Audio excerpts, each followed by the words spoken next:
ગીર સોમનાથ જિલ્લાના દ્રોણેશ્વરમાં મુખ્યમંત્રી ભૂપેન્દ્ર પટેલની હસ્તે નૂતન કન્યા છાત્રાલયનું ખાતમુહૂર્ત કરવામાં આવ્યું। 20 કરોડ રૂપિયાને ખર્ચે 500 વિદ્યાર્થીનીઓ માટે નિઃશુલ્ક સુવિધાસભર અત્યાધુનિક છાત્રાલયનું નિર્માણ થશે।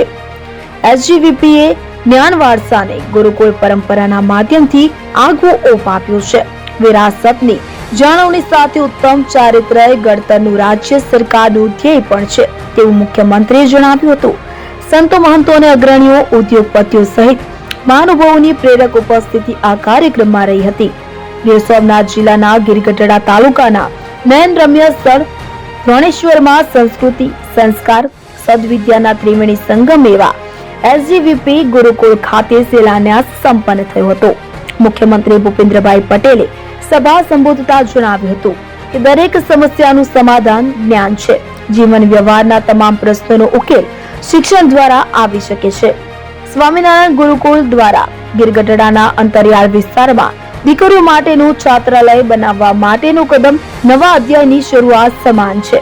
આ ગુરુકુળ દ્વારા આ છેવાડાના વિસ્તારમાં 51 ગામના 10,000 દીકરાઓને શિક્ષણ આપવામાં આવે છે। તે સાથે હવે ગુરુકુળ પરંપરાને આગળ ધપાવતા દીકરીઓને પણ ઉત્તમ પ્રકારનું શિક્ષણ છાત્રાવાસ સાથે અહીં ઉપલબ્ધ થવાનું છે। તે આપણા સૌ માટે ગૌરવની વાત છે તેમ તેમણે હર્ષભેર જણાવ્યું હતું। વર્તમાન સમયમાં સમાજમાં ભણતર સાથે ચારિત્ર્ય ઘડતરની પણ એક પ્રકારની ચિંતા હોય છે, પરંતુ સ્વામિનારાયણ સંપ્રદાયના સાધુ સંતોએ ગુરુકુળની વ્યવસ્થા દ્વારા એક એવી અદ્ભુત વિરાસતનું નિર્માણ કર્યું છે કે ગુરુકુળમાં આવનાર દીકરીઓનું ભણતર તો સારું જ થશે, પરંતુ ઉત્તમ ચરિત્રનું નિર્માણ થશે તે બાબતે વાલીઓ પણ નિશ્ચિત બની જાય છે।